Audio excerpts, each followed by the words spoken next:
Piece. We got about 10 minutes left. Try to get through it very quick. There aren't as many talking points on the next piece as there was in the first. Like I said, the first piece, there's so much you can dissect on it. However, the second piece. Alright, so if the first piece was slow, it's there really to show off beauty and all the stuff that you found in that piece. The second one, the A flat major, that's there for your technicality. That's your technical piece. It is quick. When you get it up to tempo, it is very quick. What I can just stress on you right now is take it slow and steady at first. Get the notes under your fingers and just make sure you get everything correct before you start speeding it up.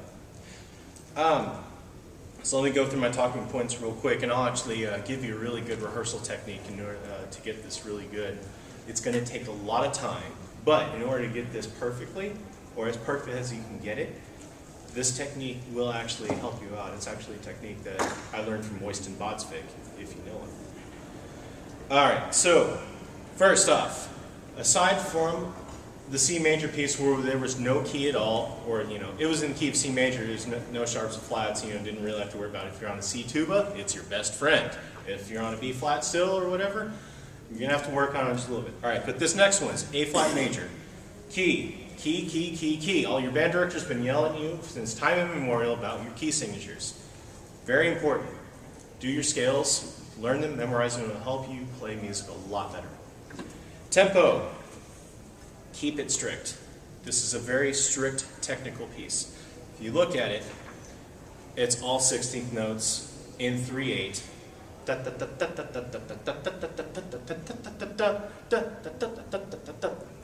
It's very sharp. That's how I would describe this etude. It's very sharp. Not pitch-wise, but you know what I mean. All right.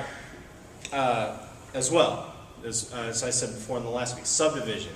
Or yeah, you know what I mean.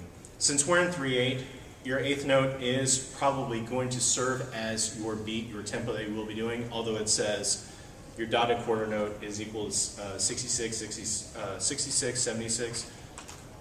Let's have that more as a guideline than a rule.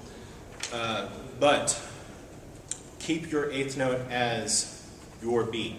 Da, da, da, da, da, da, da, da, da, da, da. And then speed it up from there. Da, da, da, da, da, da, da, da, da, or da, da, da, da, da, da, da, da. You know what I mean. Alright, subdivide. So keep the 16th note thing as your subdivision because it's the majority of the piece. Articulation, most everything is staccato.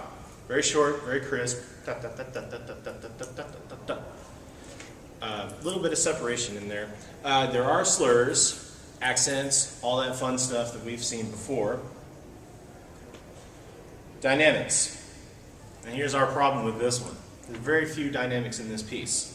However, of the very few dynamics there are, make them count.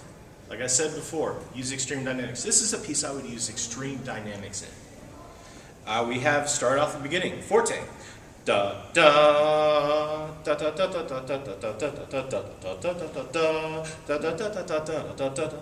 It doesn't change until measure 17 when we get down to a piano. And I actually wrote this in because when we get down to measure 35, where it has a retardando there, it has a little bit of a crescendo at the end of 36, where it goes into forte. So, what I did, measure 19 at the end of the crescendo right there from the piano, only get up to a mezzo forte. Or, what I like to do a lot of the time is do a plus or a minus on each dynamic mark. So I would even say do this as a mezzo forte minus. So that when you get down here to measure 36 for that crescendo, you have somewhere to go. Keep them biting a little bit more on that. And that's really the only dynamic change in there. There's nothing else. The majority of this piece is forte. And like I said, this piece is designed for a lot of technique. A lot of triplet 16ths going on. Oh, that was my point. So, in this, you see your groupings. What do I mean by groupings? How each eighth note is grouped together when it's divided into the sixteenths.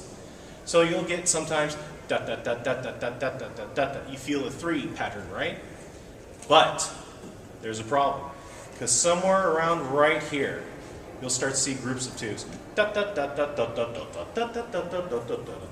You will be switching back and forth from a 3 feel to a 2 feel. It's going to be maddening to you. But with this little thing I'm going to teach you in just a second, you will be able to get it pretty well. Alright, so rehearsal technique for this. Short sections. I am talking probably no more than 4 or 5 notes at a time. That's just the way this has to be. Perhaps maybe a system of 16th notes, 6 16th notes. That's what you should be practicing, 1 at a time. This is called the 5-dime trick, 5 marble trick. Who knows who Oysten Botvik is? Yeah, you know how amazing that man is. Well, anyways, how he practices, he does 10. But every time he plays a little thing perfectly, so let's say the second measure.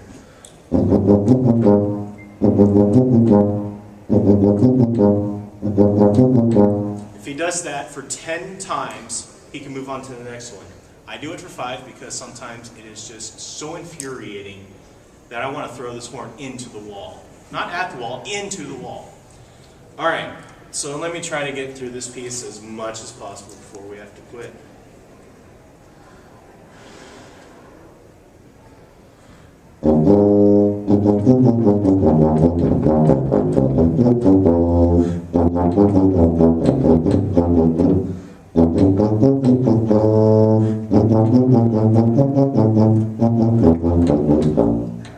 Yep, I'm nervous. Why'd you have to single 2 minutes?